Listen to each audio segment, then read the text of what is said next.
भीमपोरा, तू बरोबर बोलला होतास. ही लढाई आपण वेळेशी हारलेलो,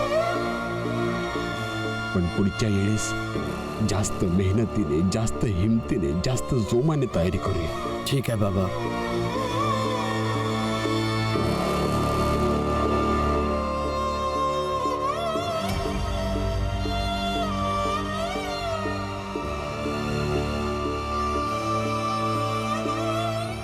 हां, मीच बाबांना सांगितलं की तुम्हाला वाटायला लागलंय तुम्ही या कुटुंबावर भार आहात म्हणून. हे ऐकून मला विचित्र वाटलं आणि मी बाबांना सांगितलं. तुम्हाला वाईट वाटलं असेल तर माफ करा. आणि ह्यासाठी बाबांना सांगितलं कारण मी तुम्हाला काय बोलले असते तर तुम्ही मलाच समजावलं असतं. कमीत कमी बाबांचं ऐकता तरी. ठीक आहे. आणि तसा एवढा पण मठ्ठ नाहीये मी की एवढी छोटीशी गोष्ट समजू नाही शकणार की माझ्या पत्नीने बाबांना कोणती गोष्ट सांगितली आहे तर कशासाठी ती सांगितली आहे. अच्छा, एवढे समजूतदार आहात काय तुम्ही? मग तर लय चांगली गोष्ट आहे. मग जावा, आधी वकील शोधा आणि त्यांची जी काही फी असेल हे दागिने गहाण ठेवून ती देऊन टाका. आणि हा, भांडण बिंडण नाही हा, माझा गुणाचा नवरा.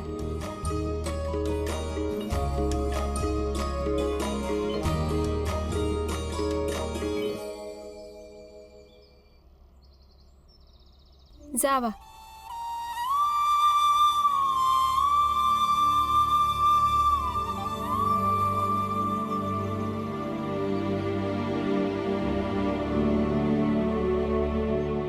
आजी, मी ऐकलंय की शेजारच्या मंदिरात प्रसाद अर्पण केल्यावर नवस पूर्ण होतं म्हणून.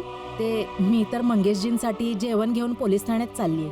हे पैसे ठेवा आणि माझ्यातर्फे मंदिरात प्रसाद अर्पण करा की मंगेशजींची सुटका हो. हो फुलिया, मी जाईन मंदिरात. तू चिंता करू नकोस, मंगेश लवकरच परत येईल. अगं फुलिया, जर मंदिरात प्रसाद चढवल्यानं कोणी सुटला तर प्रत्येक अपराधी अपराध केल्यानंतर फक्त प्रसादच चढवत राहील. तर मग हे ठाणे, पोलीस, वकील यांची आवश्यकता नाही पडणार फुलिया. हितेश काका,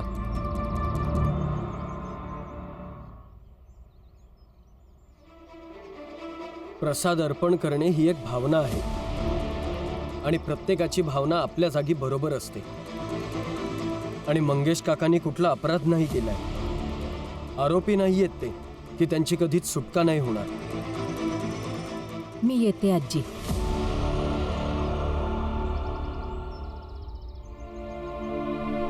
मंगेश, तू अपराधी म्हणून सिद्ध होण्यापासून कोणी थांबवू शकत नाही. अंदाज तरी आहे का तुझ्या विरुद्ध आणि नरोत्तम जोशीच्या पक्षात कोण वकील केस लढतोय? फौजदार साहेब, ते खूप मोठे वकील असतील. ते जे हवं ते करू शकतात. याचा अर्थ हा झाला ना, ते मला दोषी सिद्ध करतील आणि तुरुंगात टाकतील. आता तुला तुझी चूक कळते. नाही फौजदार साहेब,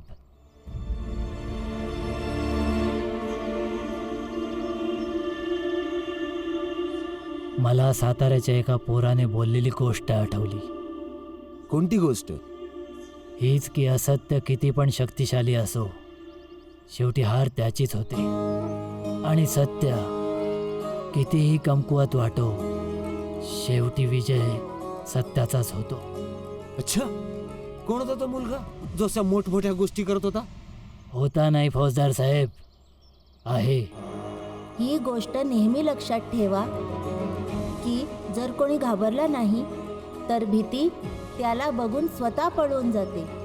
जो कायदा आज नाहीये तो उद्या होवो. कोणाच्या पैसे काढण्यावर कुठले बंधन नसावे.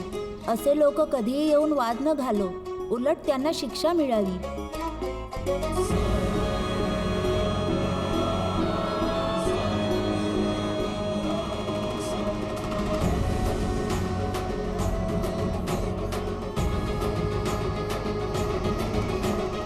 आणि त्याचं नाव आहे भीमराव आंबेडकर. तोच भीमराव फौजदार साहेब ज्याने तुम्हाला आव्हान दिलं, जो दोषींना शिक्षा जरूर देणार. गुरुजी नमस्ते. सुखी राहा. गुरुजी मला तुमची एक मदत हवी आहे. काय झालं भीम? कसली मदत हवी आहे? तुम्ही म्हणाला होतात ना मुंबईमध्ये तुमचे खूप सारे शिष्य वकील आहेत. मला वकिलाची गरज आहे. वकिलाची गरज आहे, परंतु तू जिथे काम करत होतास तिथे काय झालं? तिथली मदत घे. गुरुजी ते झालं असं की कमालीचा शिष्य आहेस भीमराव तू. बॅरिस्टर साहेब तिकडे रस्त्यावर बेशुद्ध पडलेत आणि तू इथे आरामात फिरतोयस. तू राहिलास तर माझ्या पतीला सगळे मारून टाकतील. बस तू निघून जा इथून.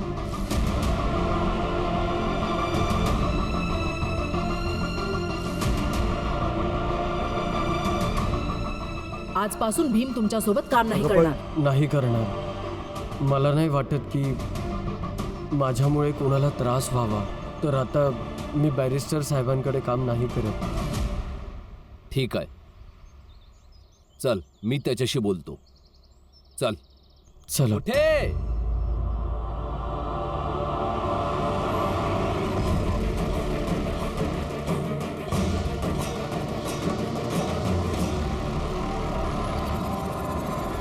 प्रणाम गुरुजी. कुठे भीमराव? कुठे चालले? कदाचित बॅरिस्टर सोहम पेडकरांकडे तर नाही चाललात तुम्ही लोक. मुंबईत नाही आहेत ते आता, आणि त्यांच्याशिवाय दुसऱ्या कोणत्या वकिलाकडे जाण्याची इच्छा आहे तर त्याला हे नक्कीच सांगा की त्याचा सामना कोर्टामध्ये बॅरिस्टर अनिकेत देशमुख सोबत होणार आहे.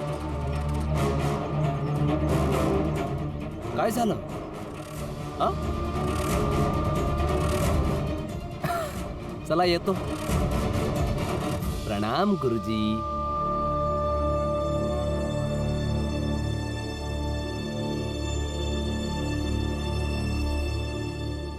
अनिकेत देशमुख तर खूप मोठा वकील आहे. आता त्याच्या विरुद्ध ही केस कोण लढू शकतो? गुरुजी आपण ज्यांच्याकडे पोहोचू शकतो त्यांच्याकडे जाऊयात ना.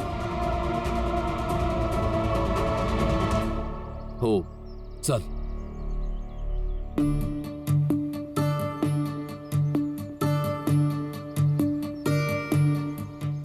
त्यांनी काय सांगितलं होतं? जर 9च्या वर अंक असतील तर हातावर, म्हणजे 7 आणि 8 मिळून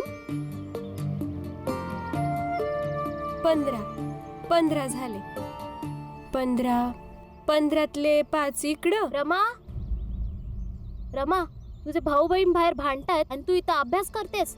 काय? चल लवकर बघ. मला मारणार तू? मला मारणार? पाठ पाठ खाली पाठ तिला. हा? काय करताय तुम्ही? अरे काय भांडताय? का भांडताय? का भांडताय? ताई, आधी हिने सुरू केलेलं. मी हिला सोडणार नाही. नाही दीदी, याने पहिलं मला मारलं म्हणून मी याचे कपडे फाडले. शांत बसा.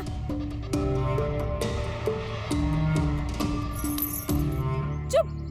एकदम शांत. चूक कुणाची बी असो, एकमेकांचे कपडे का फाडले तुम्ही? कसं समजत नाही तुम्हा दोघांना? तुमची ताई गरीब आहे. कुठून आणन ती कपडे? कुठून आणन? माहिती घरात जेवण कसं बनतं? माहितीये का?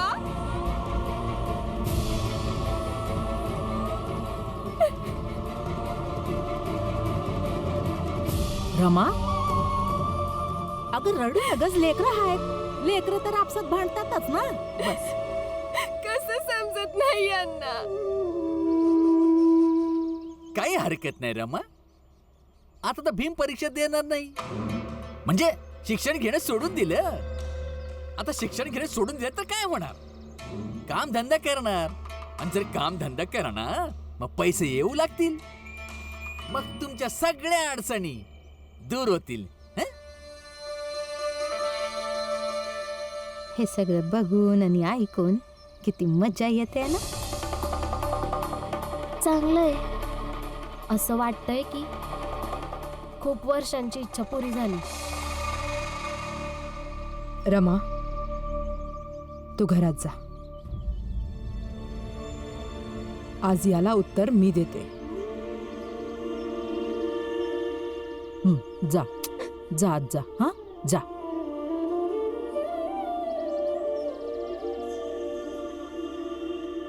मंगेश आणि पंडितजी साताऱ्यावरून आले आणि त्यांनी जे सांगितलं तुम्हाला की त्यांच्या जीवनात जेव्हा पण संकट आले तेव्हा भीमने त्यांना कसं बाहेर काढलं.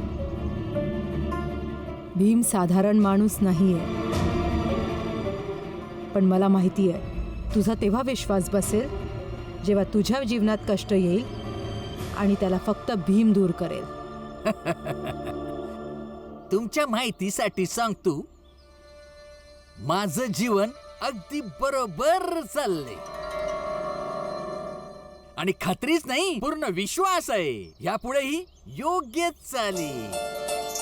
आणि कधी अशी परिस्थिती निर्माण नाही होणार की मला भीमरावची मदत घ्यावी लागेल.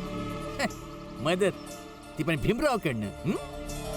काय पण बघूया. बघून घ्या.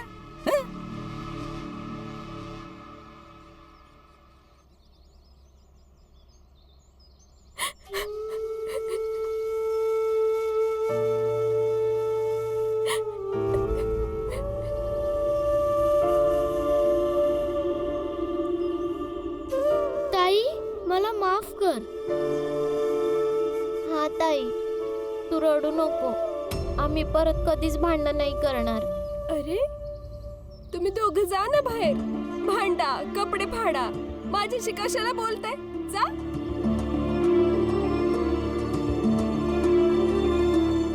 तुम्ही राहा इथं, मीच जाते.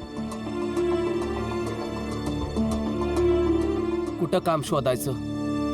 कोणी कुठं कामच देत नाहीये.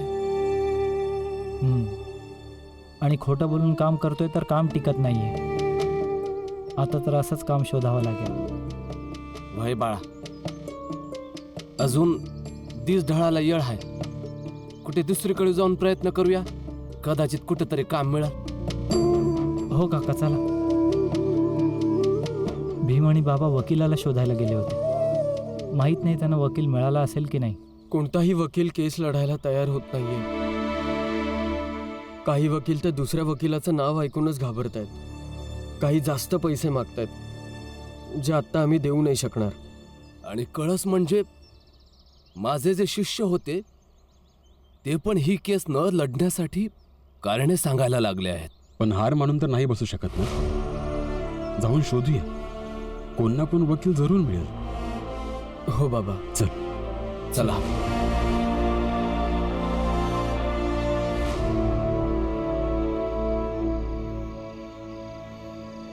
रमा, मंगेशजी जेव्हा जेलमधून सुटून येतील ना, तेव्हा तू आणि भीमराव त्यांना समजावून पुन्हा साताऱ्याला पाठवून दे. बिचारा जेव्हापासून इथं आलाय ना, कुठल्या ना कुठल्या समस्येत अडकलेलाच आहे. काकी, जिथं अडचणी जास्त असतात तिथंच तर संभावना असतात ना. आणि मंगेश काका काम करून 2 पैसे कमवतील तर त्यांचं मन बी लागून राहील. तसं पण साताऱ्यात हायच कोण त्यांचं.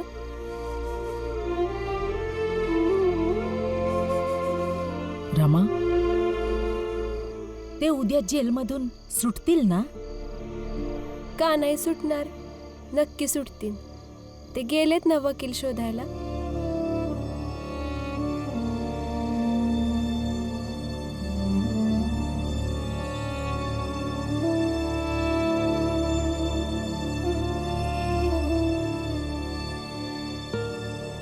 भीम, रामजी भाऊ, बॅरिस्टर साहेब भेटले का? बोला ना. भीमराव,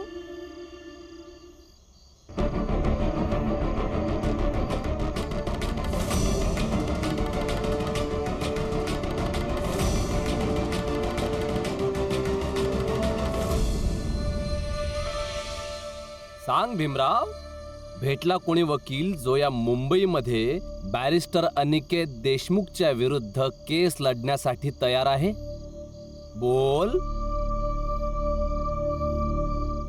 भीम बोल ना, वकील साहेब भेटले की नाही?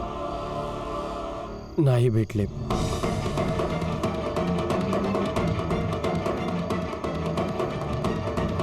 अरे खोटं बोलतोय हा. वकील भेटला आहे, सरकारी वकील. आणि आता ही गोष्ट वेगळी आहे की मी त्याला पैसे देणार, तो केस हरणार, मंगेशला शिक्षा होणार. असंच एक एक करून चाळीत राहणाऱ्या प्रत्येक व्यक्तीला कायद्याच्या डावपेचात फसवून तुरुंगात पाठवणार. भीमराव, खूप विश्वास आहे ना कायद्यावर? आता त्याच कायद्याच्या विश्वासाला मी तडा देणार.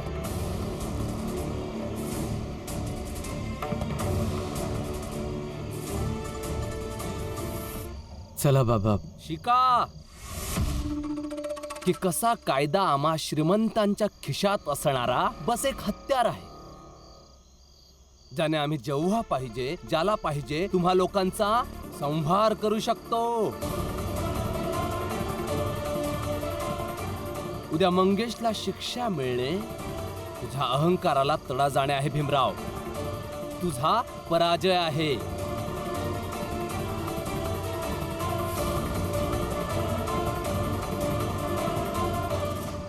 विश्वास ठेव, ह्या पूर्ण मुंबईमधून कोणी येणार नाही तुला वाचवायला, कोणी सुद्धा नाही. उद्या कोर्टात कायदा आणि न्यायाला घेऊन जो भ्रम बाळगलेला आहेस ना, तो तुटणार.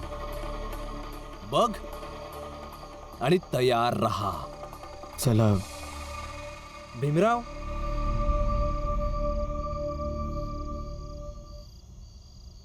भीमराव इथेच राहतात?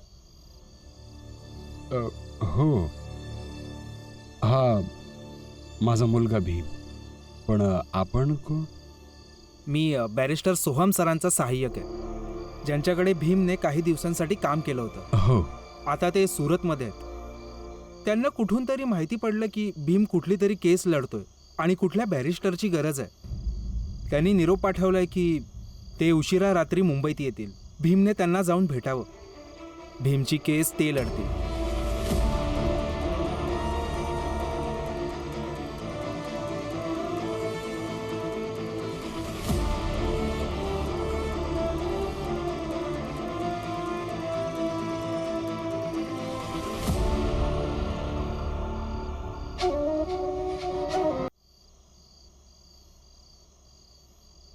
चला तर, आम्हाला बॅरिस्टर साहेब मिळाले आहेत. तुम्ही तयारी करा आता.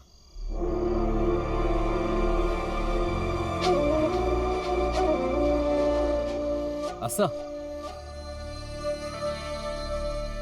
मला वाटतं सोहम साहेबांची स्मरणशक्ती जरा कमकुवत आहे.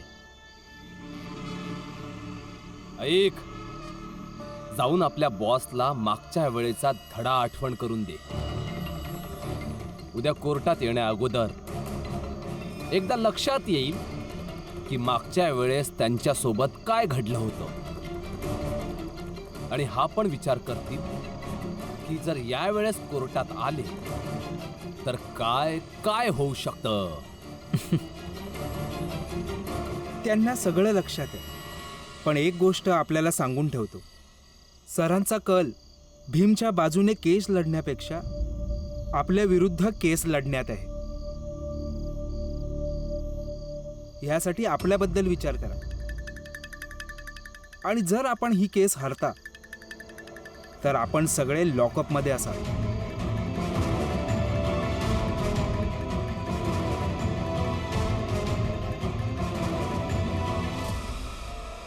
आणि जोशीजी, तुम्हाला तर आठवतच असन, माझ्या नवऱ्याने सांगितलं होतं की दोषींना सजा नक्कीच मिळेल.